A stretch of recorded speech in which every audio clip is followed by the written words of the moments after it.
Shalom jemaat Tuhan, senang sekali kita bisa berjumpa lagi dalam acara Light of Revival, renungan firman Tuhan yang akan menuntun kita di sepanjang hari ini. Mari kita melihat bagian firman Tuhan yang akan kita renungkan di pagi hari ini di dalam 1 Petrus 1 ayatnya yang ke-17. Dan jika kamu menyebutnya Bapa, yaitu Dia yang tanpa memandang muka menghakimi semua orang menurut perbuatannya, maka hendaklah kamu hidup dalam ketakutan selama kamu menumpang di dunia ini. Ketaatan yang benar. Surat ini adalah surat dari Rasul Petrus kepada orang-orang Kristen yang tersebar di seluruh bagian utara Asia Kecil. Orang-orang Kristen ini memiliki sebutan khusus, yaitu umat pilihan Tuhan. Ya, keadaan yang dialami oleh orang-orang Kristen di Asia Kecil ini membuat mereka pantas disebut demikian. Karena penderitaan demi penderitaan menjadi tantangan bagi mereka ketika mereka memilih untuk sungguh-sungguh percaya kepada Kristus. Maksud dari Rasul Petrus menuliskan surat ini adalah untuk membuat orang-orang Kristen pada waktu itu tetap berpengharapan di dalam Kristus, walaupun penderitaan demi penderitaan yang mereka alami sungguh berat. Selain itu, Rasul Petrus ingin juga bahwa mereka dapat hidup sesuai dengan kehendak Kristus. Lalu, bagaimana hidup sesuai dengan kehendak Kristus? Orang Kristen yang sungguh-sungguh percaya kepada Kristus pastinya mengenal, menganggap, atau menyebut Allah sebagai Bapa.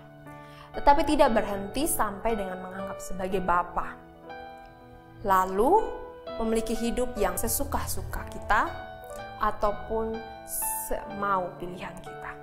Lalu lupa bahwa Bapa kita juga adalah hakim. Yang dikatakan dalam ayat tadi adalah tanpa memandang muka menghakimi semua orang menurut perbuatannya.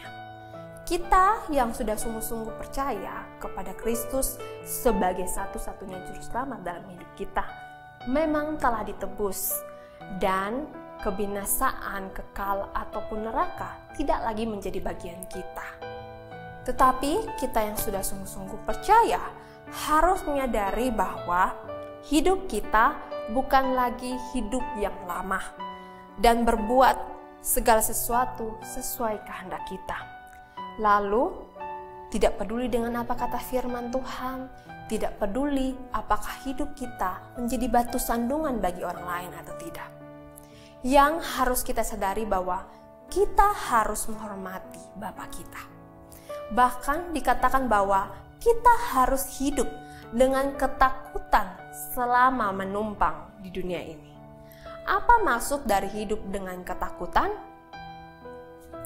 Matthew Henry menafsirkan dengan memandang Allah sebagai hakim adalah salah satu sarana untuk menumbuhkan rasa sayang kita kepada Dia sebagai Bapa. Ini berarti bahwa dengan kita menganggap Bapa sebagai hakim kita, maka kita pastinya akan memberikan penghormatan kita kepada Bapa kita. Penghormatan yang seharusnya kita berikan kepada Bapa sebagai anak-anak yang tahu menghormati atau anak-anak yang taat. Kita sebagai anak-anak harus menyadari kalau hidup kita bukan lagi milik kita. Kalau hidup yang telah ditebus ini adalah anugerah yang harus dipertanggungjawabkan pada akhirnya. Ketika kita menyadari hal ini, maka Bapa kita akan memampukan kita juga untuk mau melakukan hal ini dan hidup dengan tidak berkompromi dengan dosa. Jemaat Tuhan, apakah hidup kita sudah sungguh-sungguh menyenangkan hati Bapa? Apakah hidup kita sudah berdasarkan kebenaran firman Tuhan? Ataukah hidup kita hanya sesuai dengan kehendak kita? Ini bukan berarti bahwa kebaikan kita setelah menerima Kristus sebagai Tuhan dan Juru Selamat mempengaruhi keselamatan kita. Atau ini juga bukan berarti bahwa ketika kita hidup di dalam dunia, kita dapat hidup kudus, persis sama seperti Bapa. Tapi dengan kita mengasihi Bapa sungguh-sungguh, maka dalam kasih itu juga ada rasa penghormatan kepada Bapa. Jika kita dapat melakukan hal itu kepada Bapa kita di dunia ini, maka kenapa tidak dilakukan juga kepada Bapa kita, Bapa yang Maha Kuasa itu. Mari belajar dari firman Tuhan ini. Hidup sesuai dengan kebenaran firman Tuhan, hidup sesuai dengan kehendak Bapa.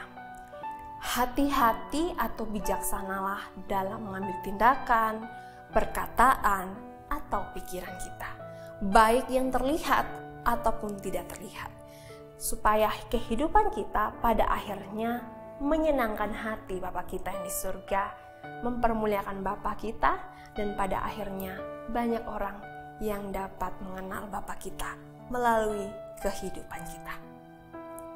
Biarlah firman Tuhan ini boleh memberkati kita semua. Mari kita sama-sama berdoa. Kami mengucap syukur Tuhan buat kebenaran firman Tuhan di hari ini.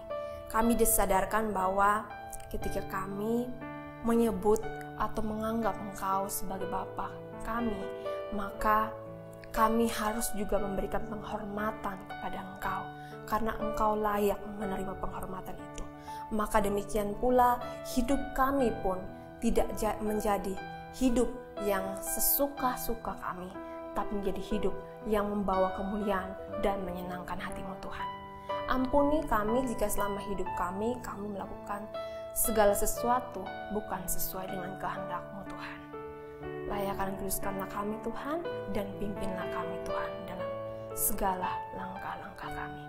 Di dalam nama Tuhan Yesus Kristus kami telah berdoa. Amin. Jemaat Tuhan, mari jadikan firman Tuhan sebagai terang dan pelita dalam kehidupan kita. Tuhan Yesus memberkati kita.